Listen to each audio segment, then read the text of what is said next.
Eh bien sur la Terre plate, le Soleil ne peut pas être lointain. Il est forcément près de la Terre, et tout petit, et il tourne au-dessus du disque. Voilà, donc si vous avez trouvé, vous marquez un point plat. Donc ici, si je prends mon petit bonhomme, que je le mets en Amérique du Sud par exemple, ici il est dans l'ombre, ici, hop, il fait jour, parce que le Soleil est juste au-dessus.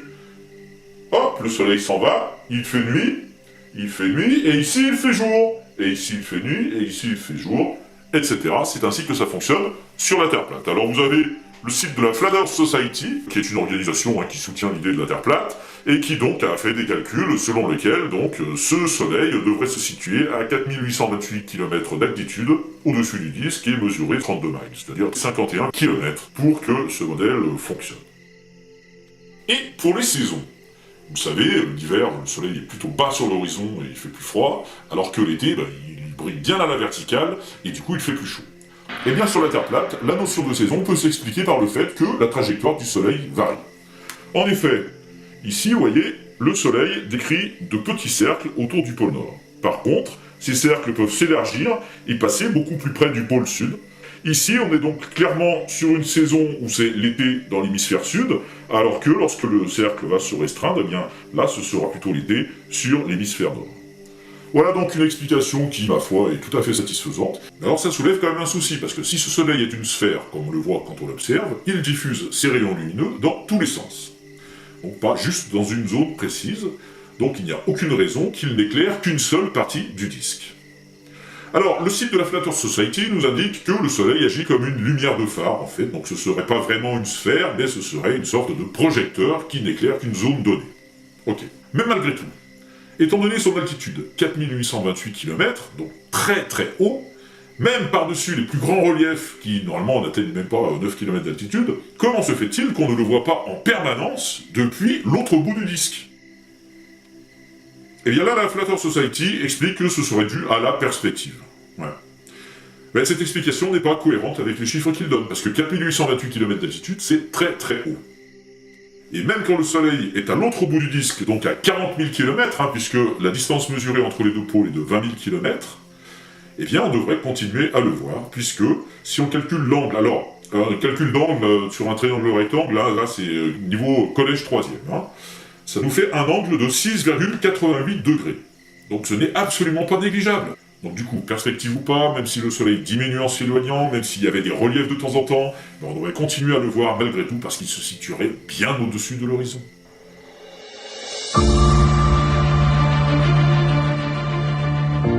Alors, à présent, on va continuer nos réflexions et parler de la Lune.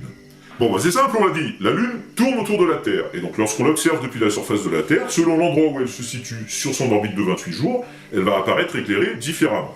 La Lune tourne autour de la Terre en un mois environ, période au cours de laquelle sa position change par rapport au Soleil.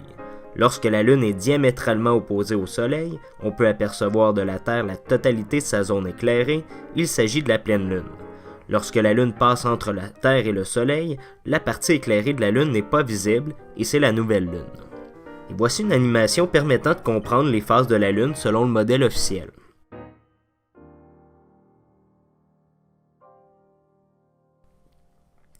Lors des croissants, la Lune est dans la direction du Soleil, c'est normal de la voir de jour. Lors des demi-lunes, elle est alors à 90 degrés par rapport au Soleil. Et si on y pense, ça veut dire que quand le Soleil se couche, la Lune est déjà à son zénith. Tout concorde. Je retourne à mon livre. Contrairement à une croyance assez répandue, les phases de la Lune sont fonction des positions relatives du Soleil et de la Lune. Elles n'ont rien à voir avec l'ombre de la Terre.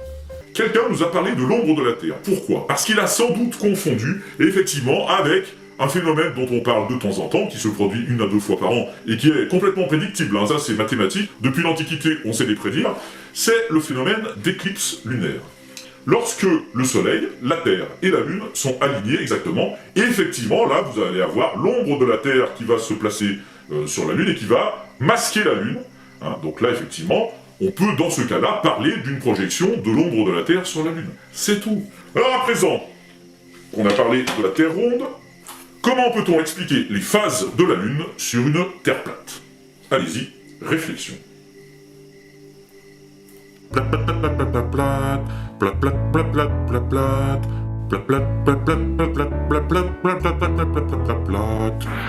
Alors, vous avez une théorie qui explique que la Lune tourne aussi au-dessus du disque de la Terre plate, mais sur des trajectoires un peu différentes de celles du Soleil et avec une vitesse différente. Regardez.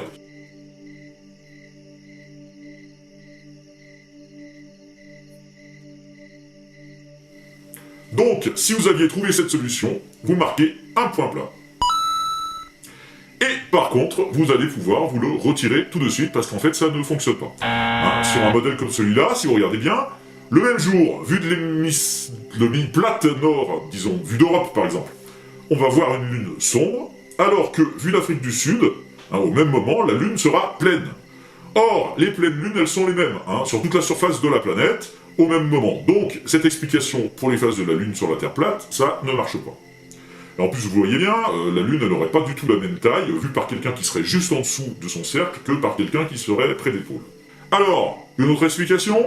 Bon, on en a eu d'autres, hein. La Lune pourrait être un hologramme, mais ça ne change rien, parce que ce soit une projection ou un éclairage du Soleil, on va pas la voir pareil depuis différents endroits du disque. On a aussi eu une explication disant que la Lune produisait sa propre lumière. Bon, mais enfin ça, il suffit d'observer au télescope les cratères de la Lune, hein, pendant les premiers et les derniers quartiers.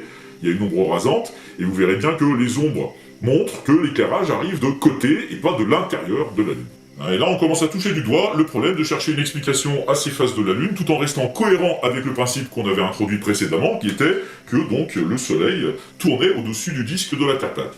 Les deux ensemble, c'est compliqué, il n'y a pas vraiment de solution qui va fonctionner à 100%, surtout qu'en plus, on n'a pas encore parlé des éclipses de Lune, et là, ça va devenir carrément inexplicable.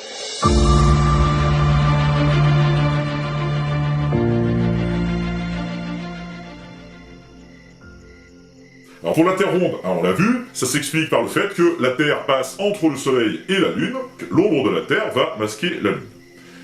D'ailleurs, au passage, on voit bien que l'ombre de la Terre est ronde. Hein. Si on regarde ici, par exemple. Alors là, vous allez peut-être me dire, attends, l'ombre de la Terre qui est ronde, ça pourrait peut-être marcher aussi avec le modèle de la Terre plate. Effectivement, ici, j'ai une ombre ronde. Alors si vous avez eu cette brillante idée, vous allez retirer un point de votre total de points plats.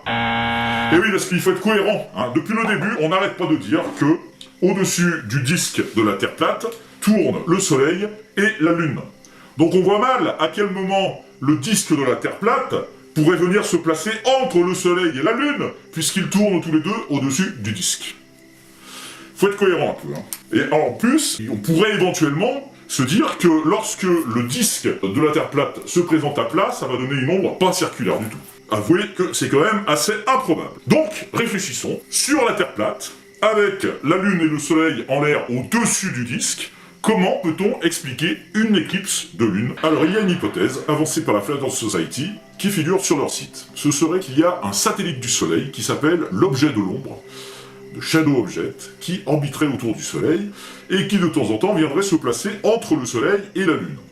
Alors évidemment, hein, on n'en a aucune preuve, hein, et le site lui-même, il précise bien qu'ils ne savent pas vraiment ce que c'est, ils se demandent même si ce serait pas Mercure, Vénus ou un autre corps céleste, ils disent qu'il faudrait étudier le truc. Alors j'aime autant vous dire que si c'est Mercure, Vénus ou autre, ça va être vite vu, hein, on connaît leurs orbites, on sait déterminer leur trajectoire et leur cycle depuis belle lurette, et ça coïncide pas du tout avec le calendrier des éclipses lunaires. Hein, donc ça c'est déjà mal engagé. Et par ailleurs, bon, c'est quand même un peu étrange que cet objet mystérieux n'ait jamais été observé, qu'il ne masque jamais rien d'autre que la Lune, enfin bref. On n'a qu'une explication assez vaseuse et qui n'est étayée par aucune preuve de quoi que ce soit.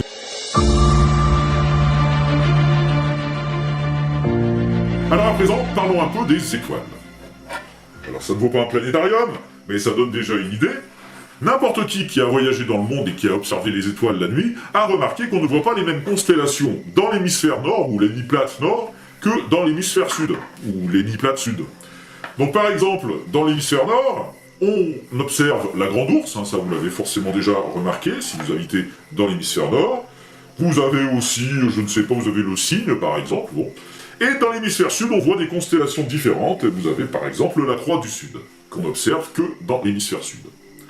Et en plus, au nord de l'équateur, les étoiles tournent dans un sens, et au sud de l'équateur, elles tournent dans l'autre. On le voit bien ici, sur ces timelapses. À présent, comment est-ce que ça peut fonctionner sur la Terre plate? Eh bien, sur la Terre plate, il n'y a aucune explication. Donc si vous en avez trouvé une, bravo, déjà vous marquez 2 points plats, et puis dépêchez-vous d'aller publier un article ou une vidéo sur le sujet, parce que tout le monde attend la solution. Personne n'est capable de comprendre pourquoi, sur la Terre plate, on aurait, lorsqu'on envoie quelqu'un en Amérique du Sud, des étoiles qui tournent dans un certain sens, et lorsqu'on ira en Amérique du Nord, d'autres étoiles qui tournent dans un autre sens. Alors, il y a bien des vidéos qui tentent de nous expliquer que les étoiles ne seraient pas des soleils, mais des lumières accrochées à un dôme, une sorte de grand dôme translucide au-dessus de la Terre plate. Ça se voit quand on essaie de les filmer avec un appareil photo, parce qu'elles ressemblent à des ampoules à incandescence. Bon, et tout ça, c'est simplement dû à des effets d'optique, en fait. Toute personne qui s'intéresse un peu à l'astronomie est au courant. C'est comme le fait qu'elle scintille, c'est dû à l'atmosphère terrestre. Mais admettons, donc on va positionner un grand dôme sur notre Terre plate, et sur ce grand dôme, nous allons donc accrocher... Ah, vous voyez, j'ai les doigts pincés sous le dôme, voilà. On va accrocher nos constellations, par exemple ici, la Grande Ourse. Et vous allez faire semblant, s'il vous plaît, de croire que ce petit cochon symbolise la Grande Ourse. Eh bien, j'allais dire, qu'est-ce que ça change? Parce que notre petit personnage d'ici, qu'il aille en Amérique du Nord ou en Amérique du Sud, il verra toujours les mêmes constellations, puisqu'il y a un seul dôme. Et elles tourneront toujours, si le dôme tourne, elles tourneront toujours dans le même sens. Et si j'étais sur une Terre plate, voilà ce que je verrais. Forcément, des étoiles qui seraient les mêmes sur toute la surface de la planète, et qui tourneraient dans le même sens partout. Or, ce n'est pas le cas, donc ça ne correspond pas à la réalité. Et tant qu'on est dans l'observation du ciel, il y a aussi la question des planètes. Vous savez, ces fameuses lumières qu'on observe qui changent de position dans le ciel d'un soir à l'autre. Dans le modèle de la Terre plate, puisque c'est le Soleil qui tourne autour de la Terre, on se retrouve donc dans un modèle géocentrique, et du coup, ça devient assez compliqué, parce que les trajectoires des planètes, elles sont plus du tout des cercles comme le Soleil et la Lune, mais elles font des espèces d'oscillations. Alors vous avez des belles animations qui tentent de vous cacher la misère en rendant ça très joli, mais au fond, on n'a aucune explication physique de ce comportement étrange. Donc là aussi, c'est un peu magique, et pour le coup, on entre vraiment dans la croyance. Bon, et un petit bilan sur vos scores. Alors le but, à ce stade, n'était pas encore de déterminer si la Terre est ronde ou plate. Mais c'était de savoir si vous êtes capable de vous projeter dans une façon de penser différente de la vôtre. Alors, en tout, il y avait 5 points ronds et 8 points plats en jeu. Si vous avez réussi à faire un maximum de points plats alors que vous pensez que la Terre est ronde, ou inversement, si vous avez fait un maximum de points ronds alors que vous pensez que la Terre est plate, ça veut dire que vous êtes quand même capable d'imagination, vous êtes capable d'ouverture d'esprit et de vous projeter dans un modèle qui ne serait pas le vôtre. Après, on va pas se mentir, c'était quand même plus simple d'obtenir les points ronds. À partir du moment où on a compris que tout est rond et tout tourne, tout est facile à expliquer. Avec le modèle de la Terre plate, c'est pas la même. Déjà, il faut faire l'effort d'abandonner ses repères de la Terre ronde, et puis ensuite, effectivement, on l'a vu, il y a toute une gymnastique à faire, et on voit bien que sur certaines questions, on réussit à trouver des réponses ponctuelles pour expliquer tel ou tel phénomène, mais quand on va mettre toutes les questions bout à bout, on va s'apercevoir qu'on n'arrivera pas à trouver une solution qui explique tout à la fois. Et donc c'est là où c'est difficile, c'est que quand on veut rester cohérent avec les réponses qu'on a déjà données, au bout d'un moment, on est coincé. À partir du moment où vous avez fait tourner le soleil au-dessus d'un disque, de toute façon, ça peut vous permettre d'expliquer le jour et la nuit, et les saisons éventuellement, mais ça vous condamne à ne plus pouvoir expliquer, par exemple, les phases de la Lune ou les éclipses. Et ça permet de se rendre compte que derrière l'hypothèse de la Terre plate, il n'y a pas de vraie théorie complète qui permettrait d'expliquer tous les faits observables autour de nous.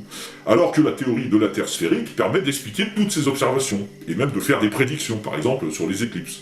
Donc on peut dire que c'est une théorie globale, et il n'y a pas de théorie globale sur la Terre plate. Alors, il y a quelqu'un, un Suisse, Walter Bisslin, qui est plutôt convaincu que la Terre est ronde, mais qui a voulu essayer de construire un modèle, une simulation de la Terre plate, en rassemblant tout ce qui avait été avancé à droite et à gauche, pour voir si, au final, on obtenait quelque chose de cohérent. Alors, je vous ai mis le lien, bien sûr, vous pourrez aller regarder. Vous verrez, c'est amusant, vous faites bouger les dates, les heures, il vous positionne la Lune et le Soleil au-dessus de la Terre plate, vous pouvez voir les zones éclairées, etc. Alors évidemment, comme il explique sur la page, pour que ça donne l'illusion de fonctionner, il a dû tordre un peu les lois de la physique. En fait, il y a la position réelle du Soleil, de la Lune et des astres sur le dôme, et il y a leur position apparente pour l'observateur qui est situé au sol. Et pour rendre ça cohérent, vous voyez, il est obligé de plier les rayons lumineux pour que autour de la position de l'observateur, ils apparaissent comme sur une demi-sphère. Finalement, il cherche à reproduire le visuel qu'on a sur une Terre ronde, forcément. Mais comme il le dit, voilà, il n'y a aucune loi physique qui pourrait expliquer ces distorsions de la lumière. Et en plus, il explique qu'il reste toujours les mêmes problèmes, c'est-à-dire que les phases de la Lune sont impossibles, par exemple. Enfin, bref, ça marche pas.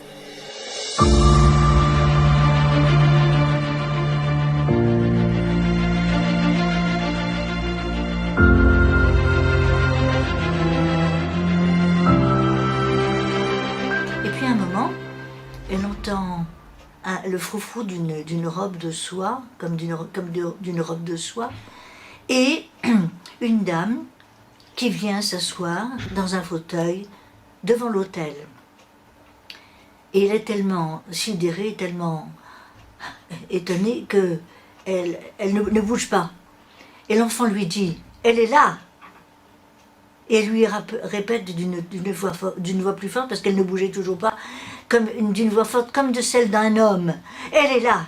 Et elle dit « Je n'ai fait qu'un saut auprès d'elle. » Et là, elle a bien vu que c'était la Sainte Vierge. Elle l'avait priée la veille au soir. Elle désirait tellement la voir. Elle l'avait priée la veille au soir. Et la voilà qui était là. Ah, avant de partir aussi, la Vierge lui avait dit « Le bon Dieu veut vous charger d'une mission. » Bien. Et il est vrai que, un peu plus tard, dans l'année, c'est-à-dire au mois de novembre, Catherine était parmi toutes les sœurs dans la chapelle. C'était l'heure de l'oraison du soir, environ 5h30. Et tout à coup, elle voit devant le tableau de Saint-Joseph la Vierge qui était là, tenant en main un globe. Et elle a entendu les paroles de la Vierge qui disaient « Ce globe représente le monde entier et chaque personne en particulier. » Et à un moment, le globe a disparu et la Vierge a étendu les mains et de ses mains sortaient des rayons qui allaient éclairer la sphère qui était sous ses pieds, qui représentait bien sûr le monde. Et elle dit « Ces rayons sont le symbole des grâces que je déverse sur les personnes qui me les demandent avec confiance. »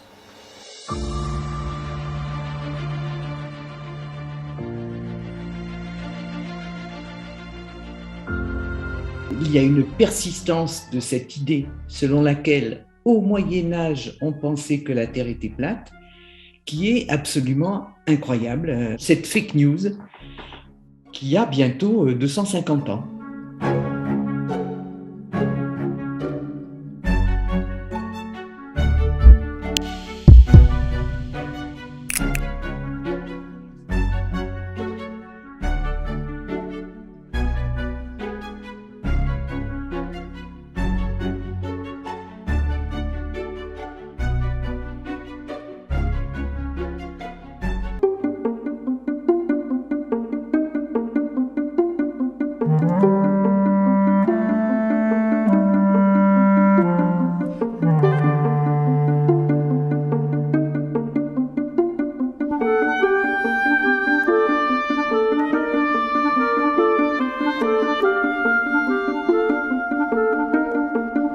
La légende noire du Moyen-Âge, elle vient de la Renaissance elle-même, puisque les humanistes se sont sentis comme en rupture avec le Moyen-Âge et on en fait un temps obscur.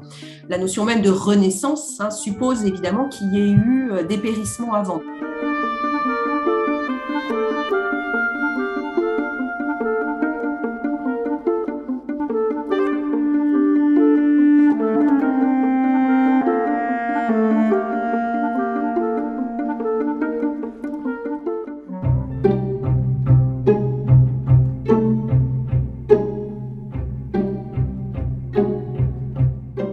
Voltaire, même s'il était déiste, croyant, il voulait à tout prix discréditer l'Église catholique romaine. C'était un de ses sports favoris.